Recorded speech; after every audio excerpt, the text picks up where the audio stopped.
한번 보고 싶네요. 안나 씨 마지막에 어쩌는지. 그럼 사람이 다 죽어요? 돌아갑니다. 지금 이럴 시간 없어. 빨리 가야 돼. 내가 그쪽이 새 인류를 만들어야 한답니다. 그쪽밖에 없어요.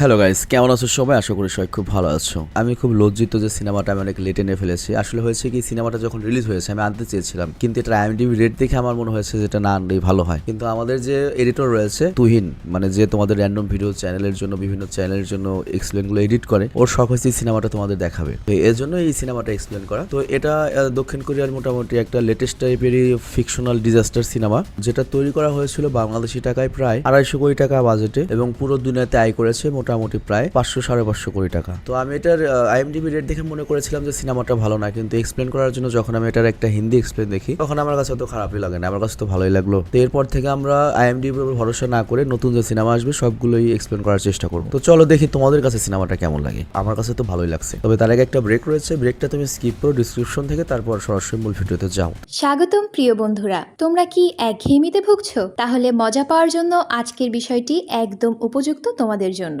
এখানে তোমরা বিভিন্ন খেলার ফলাফল জানতে পারবে, খেলা সরাসরি দেখতে পারবে, এবং ভবিষ্যৎবাণী করার মতো মজার একটি অংশও রয়েছে, যেখানে তুমি অনুমান করতে পারো কোন দল জিতবে, কতটা ব্যবধানে ইত্যাদি। এতে রয়েছে আকর্ষণীয় পুরস্কার জয়ের সুযোগ, বিলাসবহুল গাড়ি, নামি মোবাইল ফোন, কম্পিউটার এবং আরো অনেক কিছু। এটি এমন একটি বিশ্বস্ত জায়গা যেটি PSG এর মতো আন্তর্জাতিক খেলার দলের পৃষ্ঠপোষকতা পেয়েছে, তাই এতে কোনো সন্দেহের সুযোগ নেই। নতুন কিছু খেলার সংযোজন হয়েছে, যেমন দ্রুতগতির চ্যালেঞ্জ খেলা ও মুরগির পথ চলা খেলা, যেখানে সহজেই খেলে আনন্দ নেওয়া যায়। আর হ্যাঁ, যদি তুমি আমাদের প্রচারমূলক সংকেত ব্যবহার করে নিবন্ধন করো, তাহলে পেতে পারো 12,000 টাকা পর্যন্ত পুরস্কার একদম বিনামূল্যে। সঙ্গে থাকবে প্রথম জমাই অর্থের পর বিনামূল্যে ঘূর্ণনের সুযোগও। অর্থ গ্রহণ ও প্রেরণ করা যাবে খুব সহজভাবে, নগদ, বিকাশ, রকেট, ব্যাংক হিসাব সহ আরো অনেক মাধ্যমে। তাই আর দেরি না করে উপরে থাকা স্থায়ী মন্তব্যে ক্লিক করো, সেখানে নিবন্ধনের প্রক্রিয়া রয়েছে।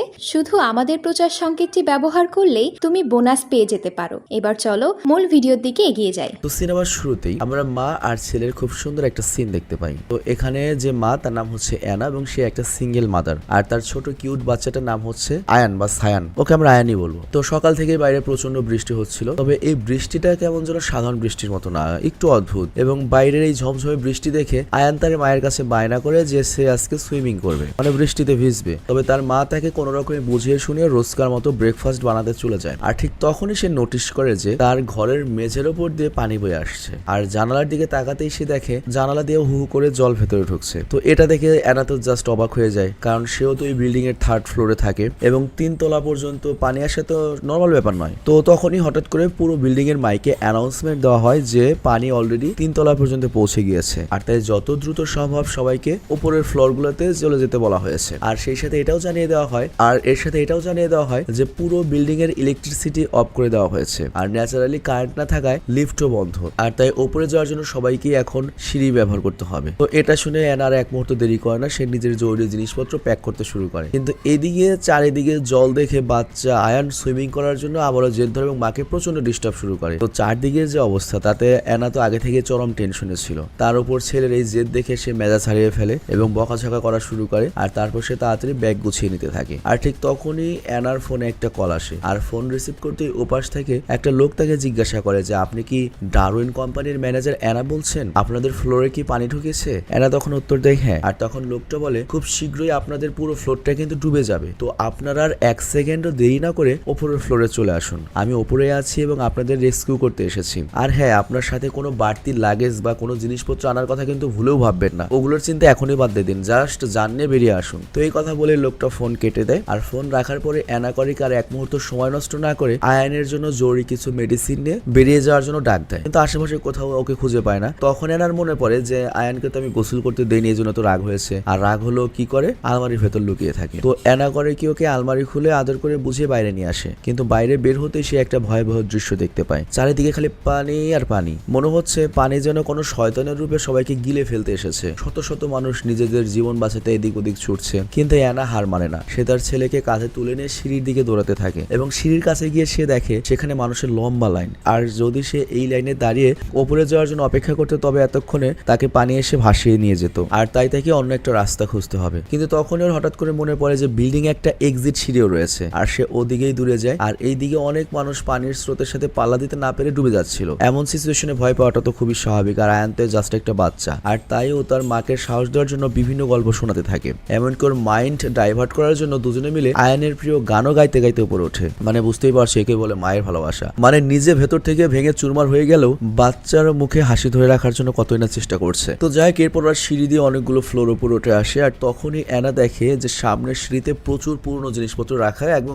রাস্তা ব্লক হয়ে আছে। তো এই আবর্জনা সরিয়ে উপরে যেতে অনেক সময় লাগবে, আবার মেন সিঁড়িতেও তো অনেক ভিড়, আবার এদিকে পানিও ধীরে ধীরে উপরে উঠে আসছে। তো কোনো মতে লড়াই করে অ্যানা করে কি তার ছেলেকে নিয়ে উপরে ফ্লোরে যায়, এবং উপরে পৌঁছাইতেই সে হঠাৎ করে শুনতে পায় অন্য একটা ফ্লোর থেকে কেউ তার নাম ধরে ডাকছে। তো ওই ডাকে রেসপন্স করার জন্য যখনই পেছনে ঘুরে তখনও দেখতে পায় যে আয়ান নেই। তো অ্যানা তখন পাগলের মতো হয়ে যায়। একদিকে চারিদিকে এত পানি, আর অন্যদিকে শত শত মানুষের ভিড়। সে কিছুই বুঝতে পারছিল না এখন কি করবে, তার ছেলেকে সে কোথায় খুঁজবে, পুরো হেল্পলেস হয়ে যায়। তবে তারপরেও সে হাল ছাড়ে না, পাগলের মতো এদিক ওদিক ছুটতে থাকে, এবং খুঁজতে খুঁজতে সে একটা ফ্ল্যাটের ভেতরে ঢোকে এবং জানালার দিকে তাকিয়ে যা দেখে, এটা দেখলে যে কোনো মানুষের মাথা কাজ করা বন্ধ করে দেবে। সে দেখে পাহাড়ের মতো বিশাল একটা দানবীয় ঢেউ তাদের দিকে তেড়ে আসছে, এবং কিছু বুঝে ওঠার আগে সেই ঢেউটা বিল্ডিং এর উপর আশ্রয় পড়ে, এবং নিমিষের মধ্যে যেটা হয় অনেকগুলো আরো ফ্লোর পানির নিচে তলিয়ে যায়। তো অ্যানা এখন পুরোপুরি পানির নিচে, ও তারপরেও সে তার ছেলেকে খোঁজা বন্ধ করে না, এবং পানির ভেতরে সাঁতার কাটতে কাটতে সে এক কোণ থেকে অন্য কোণে তার বাচ্চাকে খুঁজতে থাকে। আর অনেকক্ষণ খোঁজাখুঁজি করার পরে অবশেষে সে আয়ানকে খুঁজে পায়, কিন্তু ততক্ষণে ছোট্ট বাচ্চাটা অজ্ঞান হয়ে গিয়েছে। মানে একটা বাচ্চা কতক্ষণ পানির নিচে দোমাটকে থাকতে পারে। তো যাই হোক, অ্যানা তখন তার ছেলেকে নিয়ে সেখান থেকে বের হতে চায়, কিন্তু বাইরের দরজাটা কোনোভাবেই খুলছে না। আর এইদিকে দীর্ঘক্ষণ পানির নিচে থাকায় অ্যানাও নিজের দোমার ধরে রাখতে পারছিল না,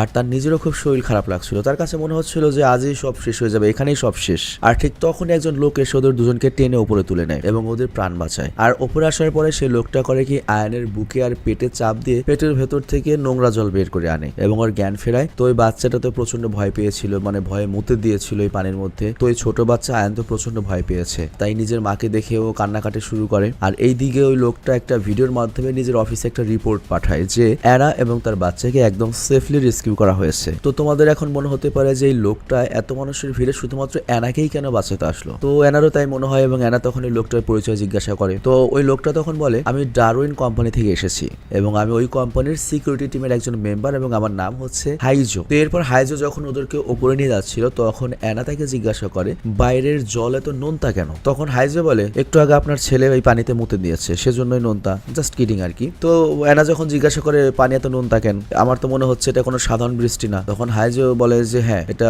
বৃষ্টিটা নর্মাল, কিন্তু এখানে যে পানি রয়েছে এটা আসলে সমুদ্রের জল। অ্যাকচুয়ালি অ্যান্টার্কটিকা মহাদেশের যে বরফের বিশাল স্তর রয়েছে সেখানে পৃথিবীর বাইরে থেকে উল্কাপিণ্ড আশ্রয় পড়েছে, যে কারণে পুরো পৃথিবীর বরফ গলে গিয়েছে এবং এই সুনামি বা বন্যা শুরু হয়েছে, এবং খুব শীঘ্রই পুরো পৃথিবী তলিয়ে যাবে, কারণ বরফ এখনো সব গলা শেষ হয়নি। তো এনা তো খুব অবাক হয়ে যায় এবং জিজ্ঞাসা করে, তাহলে বিজ্ঞানীরা কি ঘূর্ণি গেম খেলছিল, তারা কি ব্যাপারে আগে জানতো না? তখন হাইজো বলে, সায়েন্টিস্টরা আগে থেকে এসব জানতো, কিন্তু এই সিচুয়েশন মোকাবেলা করার মতো তাদের কাছে কিছুই নেই। তাই ফালতু ফালতু তারা যদি আগেই মানুষকে জানাতো তাহলে মানুষেরও আগে থেকেই তাড়াহুড়ো বা আতঙ্কের মধ্যে থাকতো, আর এটা সায়েন্টিস্টরা চায়নি। আর সত্যি কথা বলতে আজকে হয়তো এই পৃথিবীর শেষ দিন, আজকেই পুরো পৃথিবী পানির নিচে চলে যাবে। আর এই কথাটা শুনে আমার ওয়াটার ওয়ার্ল্ড সিনেমার কথা মনে পড়ে গেল, 1996 সালের একটা আমার মোস্ট ফেভারিট সিনেমা। যারা যারা ওই সিনেমাটা দেখেছো কমেন্ট করো। তো যাই হোক, এরপর হাইজোর কথা শুনে অ্যানা তো একদম ভেঙে পড়ে এবং জিজ্ঞাসা করে, পৃথিবী যদি ধ্বংস হয়ে যায় তাহলে আমরা যাচ্ছি কোথায়? হাইজো তখন বলে, ম্যাডাম অ্যানা, আপনি নিজেকে হয়তো ডারউইন কোম্পানির একজন সাধারণ ম্যানেজার ভাবেন, কিন্তু আপনি একজন স্পেশাল। আমাদের কোম্পানির এআই এর জন্য যে ইমোশন ইঞ্জিনটা তৈরি করা হচ্ছে সেটা শুধুমাত্র আপনি আর আপনার বসই বানাতে পারেন। তো সকাল থেকে আপনার বস এবং তার মেয়ের আর কোনো খোঁজ নেই, তো তার মানে তারা হয়তো মারা গিয়েছে। তো এখন আপনি হচ্ছেন আমাদের শেষ ভরসা। তো অলরেডি আমরা ল্যাবরেটরিতে মানুষের বডি তৈরি করে ফেলেছি, কিন্তু সেই বডিতে শুধুমাত্র আপনিই ইমোশন দিতে পারবেন। আর আজকে যেহেতু পৃথিবীর সকল মানুষ মারা যাবে, তো এই জন্য এই পৃথিবীতে যাতে আবাদি থাকে, এ কারণে আমরা নতুন জেনারেশন একটা মানুষ তৈরি করছি, যারা কাগজে কলমে মানুষ হবে না, আমাদের মতো নিঃশ্বাস নেবে না, খাওয়ার প্রয়োজন পড়বে না, সিলিকন মানব হবে, কিন্তু ওদের মানুষের মতো ব্রেন থাকবে। আর এই কারণে আপনাকে দরকার, আর আপনাকে নিয়ে যাওয়ার জন্য হেলিকপ্টারের ছাদে বিল্ডিংও পাঠানো হয়েছে। সরি, বিল্ডিং এর সাথে হেলিকপ্টারও পাঠানো হয়েছে। তো এইসব টেনশনের কথা বলতে বলতে ওরা আরো কয়েকতলা উপরে তুলে যায়। আর তখনই হঠাৎ করে আয়ান তার মাকে বলে আমার হাগু পেয়েছে। তো এরপর হিজু করে কি ওকে একটা ফ্ল্যাটের ভেতরে নিয়ে যায়। আর এই সুযোগে আনা করে কি হিজুর ফোনটা নিয়ে ওর মাকে কল করে। তো ও পাশ থেকে ওর মা বলে তুমি আমার জন্য অনেক করেছো মা, এখন আর আমার কথা ভেবো না, তুমি নিজের আর নিজের ছেলের খেয়াল রেখো। তো কথা শেষ না হতে হতেই ফোনের ও পাশে একটা প্রচন্ড ঢেউর শব্দ আসে এবং লাইনটা কেটে যায়। আর এনা বুঝতে পারে সে তার বাবা মাকে চিরকালের মতো হারিয়ে ফেললো। তার খুব কষ্ট হয়, তবে তারপরেও সে নিজেকে শক্ত রাখার চেষ্টা করে, কারণ এই মুহূর্তে ভেঙে পড়লে চলবে না। আর শুধুমাত্র তার বাচ্চাকে নয়, এটা পুরো পৃথিবীতে একটা মানব জাতির স্মৃতি রাখার একটা মিশন। কারণ বুঝতেই পারছো পুরো পৃথিবীতে যখন পানিতে তলিয়ে যাবে তখন হয়তো সৃষ্টিকর্তা বা আল্লাহ এমন একটা বিবর্তন ঘটাবে, ধরো আগে যেমন তোমার ডাইনোসর ছিল এখন আমরা আছি, হয়তো 10 কোটি বছর পরে এই পৃথিবীতে তোমার এমন ধরনের মানুষ থাকতে পারে যারা বসবাসই করবে পানির নিচে। উল্টো তারা টেনশন করবে আহারে সূর্যের কারণে পানি শুকিয়ে যাচ্ছে। তো যাই হোক, এরপর অ্যানা আর হাইজো খেয়াল করে যে ফ্ল্যাটের গ্যাস পাইপ লিক হয়ে গিয়েছে। তো বিপদের আশ পেয়ে অ্যানা করে কি দ্রুত আয়ানকে কোলে নেয় এবং সেখান থেকে বেরিয়ে পড়ে। কিন্তু বাইরে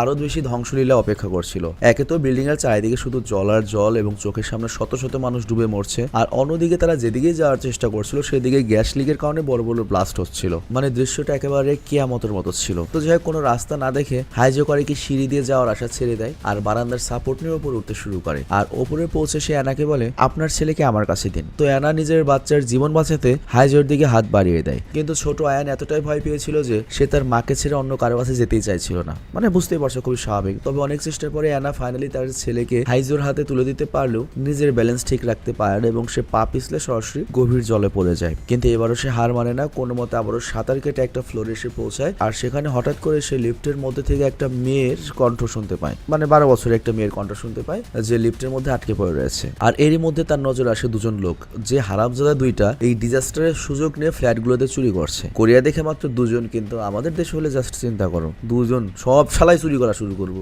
আমি যেমন ব্যাংকে, তবে হ্যাঁ আমিও যেতাম আমার দেশে এরকম সুযোগ পাইলে চুরি করতে, তবে আমি লেবু চুরি করতাম। তো যাই হোক, এরপর অ্যানা করে কি লিফটে আটকে থাকা বাচ্চাদেরকে বাঁচানোর অনেক চেষ্টা করে, কিন্তু একটা বিশাল ঢেউ এসে তার সকল চেষ্টা পণ্ড করে দেয়। আর ওই সময় তার চোখের সামনে অনেক পুরনো একটা কালো রাতের স্মৃতি ভেসে ওঠে, কারণ সেই রাতে কার অ্যাক্সিডেন্টের কারণে সে তার হাজবেন্ডকে হারিয়েছিল।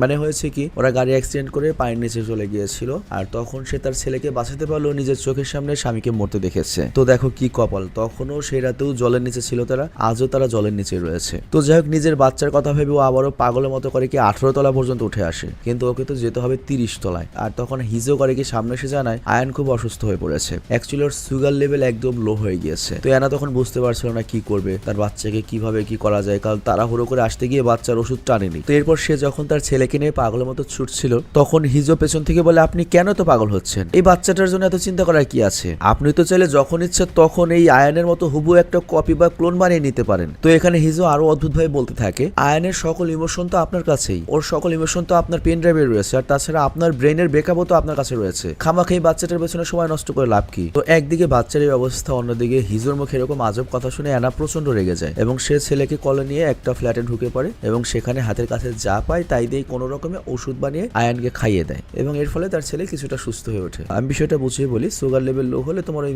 মিষ্টি জাতীয় জিনিস খাওয়ায় আর কি। তবে এইখানে যে তোমার ওই যে সিলিকন মানব যেটা বললাম, এটার অর্থ আর একটু পরে তোমরা ক্লিয়ার হবে যে সিলিকন মানব বা ওই যে ব্যাকা বা সমোকা সেটার মানে কি পরে বুঝতে পারবে। আর তারপর দেখা যায় অ্যানা যখন ছেলের জামা কাপড় পরিষ্কার করছিল তখনই হঠাৎ বাইরে কড়া রোদ ওঠে এবং এটা দেখে অ্যানা খুব খুশি হয় এবং ওর মনে একটা আশার আলো জেগে ওঠে। আর তখন ও হিজোকে বলে দেখো বাইরে রোদ উঠেছে, মনে হয় সব বিপদ কেটে গিয়েছে, সবকিছু আবার আগের মতো হয়ে যাবে। কিন্তু হিজো এই কথা কোনো পাত্তাই দেয় না, বরং সে এমন কিছু বলে যা শুনে অ্যানার মন আবারও ভেঙে চুরমার হয়ে যায়। তো এখানে হিজো বলে আমি আপনাকে একটা কথা বলতে ভুলে গিয়েছিলাম, আমাদের প্ল্যান বদলে গিয়েছে।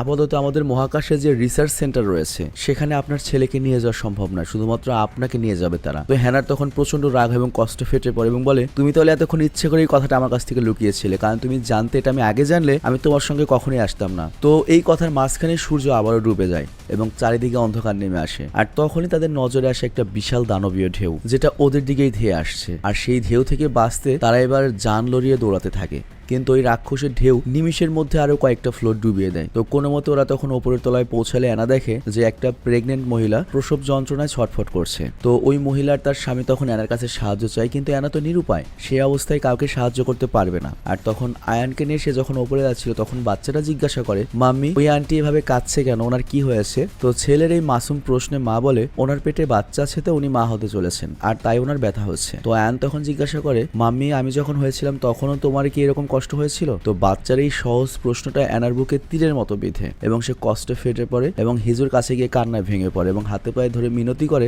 দোহাই তোমার এই বাচ্চাটাকে আমার সাথে নিয়ে চলো, আমি তোমাদের সকল কাজে সাহায্য করব, জাস্ট ওকে আমার সাথে থাকতে দাও, এত ছোট বাচ্চা আমাকে ছাড়া কিভাবে থাকবে, আমিও ওকে ছাড়া থাকতে পারবো না। বাট হেজো এখানে পাথরের মতো দাঁড়িয়ে থেকে বলে, আমার তো কিছুই করার নেই, আমাকে যে অর্ডার দেওয়া হয়েছে আমাকে সেটাই করতে হবে। তো এটা বলে তারা ছাদে চলে যায় যেখানে রেস্কিউ টিম অলরেডি পৌঁছে গিয়েছিল। তো ওইখানে গিয়ে অ্যানা বুঝতে পারে তাকে যেখানে নিয়ে যাওয়ার কথা বলা হয়েছিল সেটা ছিল ডাহা মিথ্যা কথা। তো রেস্কিউ টিম তখন জোর করে অ্যানার কোল থেকে আয়ানকে ছিনিয়ে নেয় আর তখন অ্যানা অনেক চিৎকার করতে থাকে, কান্নাকাটি করে, কিন্তু কেউ তার কথা শোনে না। এবং এরপর রেস্কিউ টিমের দুজন মেম্বার হিজোকেও গুলি করে মেরে ফেলে। আর তারপর আসে টিমের লিডার এবং সে একটা অদ্ভুত কথা জানায় এবং সে অ্যানাকে জানায়, তুমি ছাড়া এখানে বাকি সবাই মারা যাবে। তো অ্যানাও বুঝতে পারে তার হাত পা বাঁধা আর সে শেষবারের মতো ছেলেকে জড়িয়ে ধরে আদর করে নেয়। তো এখানে প্রশ্ন হলো ওরা কেন আয়ানকে আটকে রাখলো আর শুধুমাত্র একা অ্যানাকে নিয়ে কোথায় যাওয়া হচ্ছে। তো এর কিছুক্ষণ পরেই অ্যানার করে কি স্পেসের দিকে যাত্রা শুরু হয় এবং মুভিতে দেখানো হয় পুরো শহর জলের নিচে চলে যাচ্ছে, মানে পৃথিবী শেষ।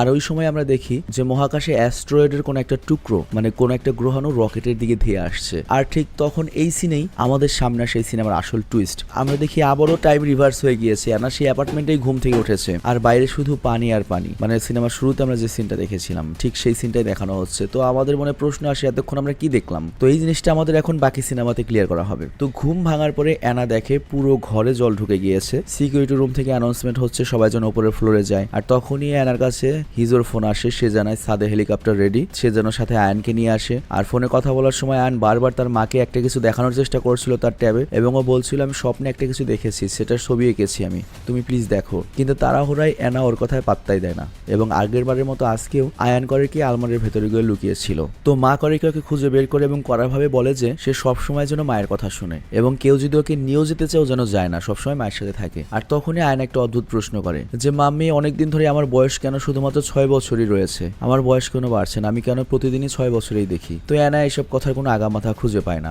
আর তারপর সে ছেলেকে কাঁধে নিয়ে ছাদের দিকে দৌড়াতে থাকে। কিন্তু আগের বার যখন হিজো ওকে ডেকেছিল তখন অ্যানা সাড়া দিয়েছিল, বাট এবার কোনো উত্তর দেয় না এবং সে হিজোকে পুরোপুরি ইগনোর করে ছেলেকে নিয়ে পালাতে থাকে। বাট তখন একটা বিশাল ঢেউ এসে সবাইকে ভাসিয়ে নেয়, অনেক মানুষ মারা যায়, অনেকে ভেসে যায় এবং অ্যানা আর আয়ান জলের তলে তলিয়ে গেলেও কোনো মতে আবার নিজেরাই উঠে আসে। কিন্তু ওপরে এসে দেখে তার ছেলে পাশে নেই। তো সে পাগলের মতো ছেলেকে খুঁজতে শুরু করে এবং তার কাছে মনে হয় হয়তো তার ছেলে জলের মধ্যে তলিয়ে গিয়েছে।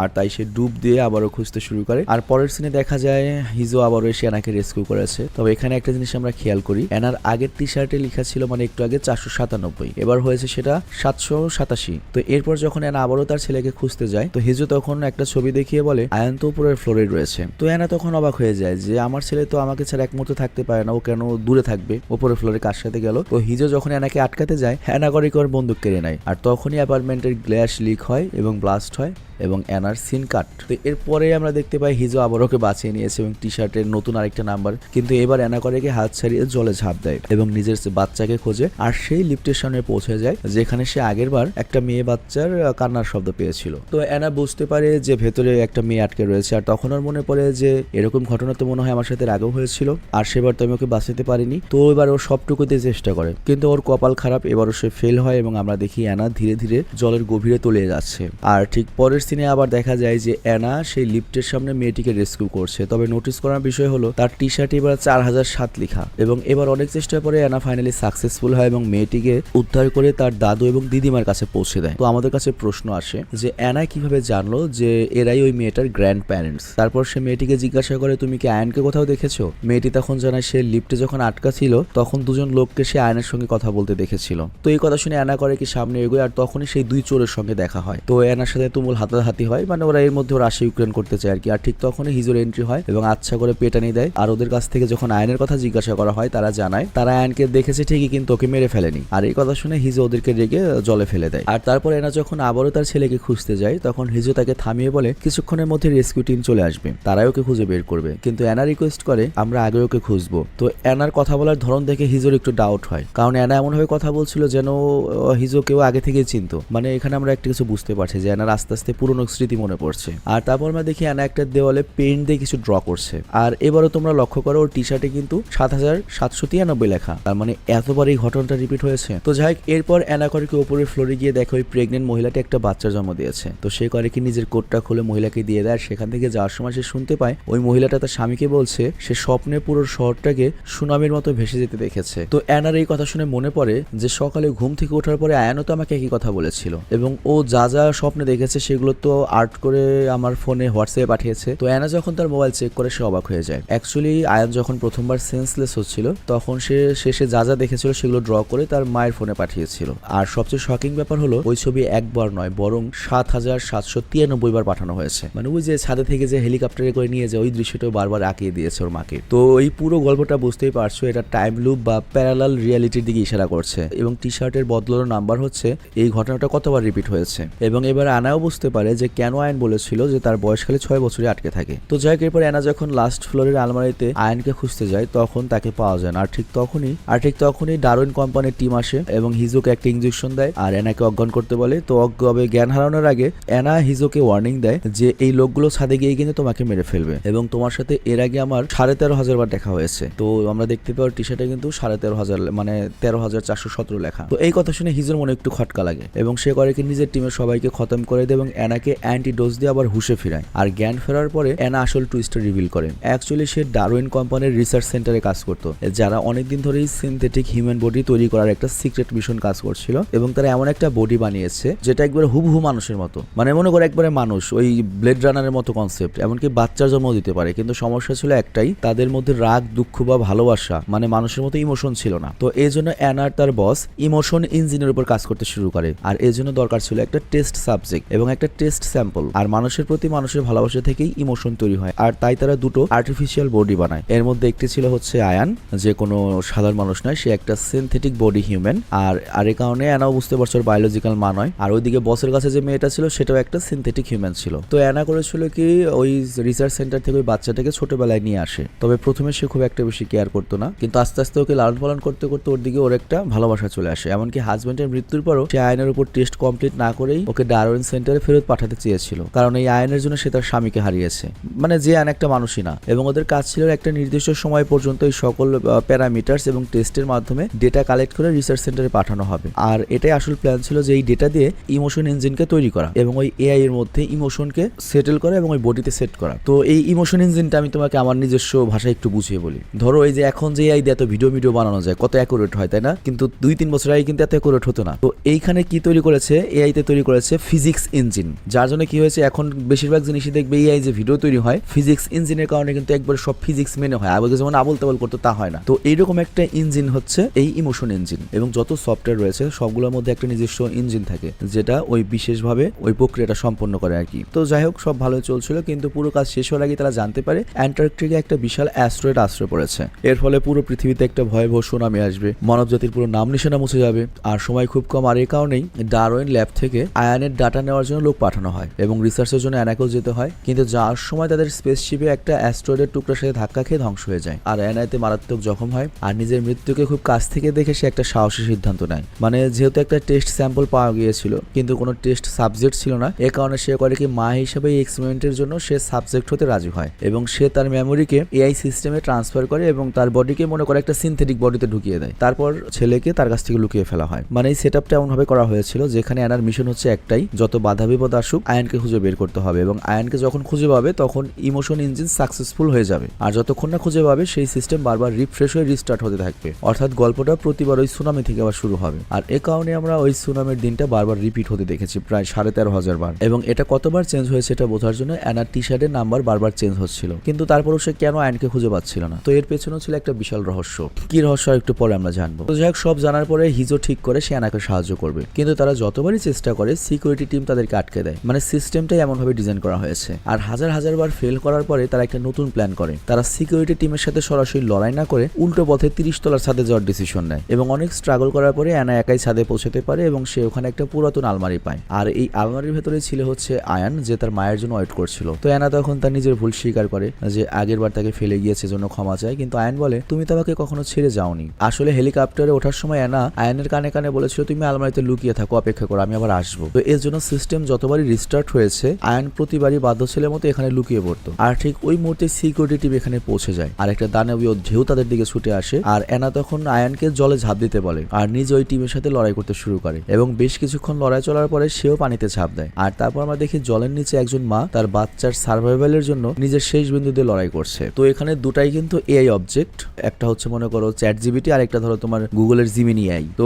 ওদেরকে এমন ভাবে এখানে সেট আপ করা হয়েছে যে ওদের মা বাচ্চার সম্পর্ক হয়ে গিয়েছে, মানে ইমোশন ইঞ্জিনটা অ্যাক্টিভ হয়ে গিয়েছে। তো আমরা দেখি হঠাৎ একটা বিশাল ঢেউয়ের সাথে ধাক্কা দেয় কিন্তু ওরা মরে না, বরং এআই ইমোশন ইঞ্জিনটা কমপ্লিট হয়ে যায়। সাথে সাথে এই সুনামি থেমে যায় এবং এই অদ্ভুত ট্র্যাজেডির হ্যাপি এন্ডিং হয়। তো যাই হোক, এই সিনেমার আগা মাথা আমি গোলার ডিমা বুঝি না, এটা মূলত যারা সফটওয়্যার ইঞ্জিনিয়ার তারা ভালো বুঝতে পারবে। মানে যে আগে আমেরিকান সিনেমাগুলো যে দেখতাম কি সব টেকনোলজি নিয়ে কি সব থিওরি নিয়ে করতাম, আমরা সাধারণ মানুষ বুঝতেও পারতাম না। তো এই সিনেমাটা ওইরকম একটা ডিপ কনসেপ্টের সিনেমা। আমি জানি না তোমাদের কাছে কেমন লেগেছে, কিন্তু আমি যেটা বুঝলাম এই পুরো বিষয়টাই হচ্ছে একটা সফটওয়্যারের ভিতর, মানে এটা রিয়েল লাইফ কোনো কিছু না, এটা একটা সিমুলেশন। ধরো ওই যে ওইরকমই যে এআই দুইটা সফটওয়্যারকে এমন ভাবে সিস্টেম করা হয়েছে যাতে ওদের মধ্যে একটা বন্ডিং তৈরি হয়, মানে রোবটের ভেতরে যাতে একটা ইমোশন তৈরি হয়, সেটা একটা যেরকম সিমুলেশনের মাধ্যমে ওদেরকে 13,500 বার মাসেল হিসেবে পাঠানো হয়েছে এবং ফাইনালি মনে করে যে ওরা যখন মিলবে তখন একটা ওইরকমই, আমি আর বুঝাতে পারবো না, আমার নিজের মাথার তার ছিঁড়ে গেছে ভাই, মাফ করে দাও, আল্লাহ হাফেজ, বাই।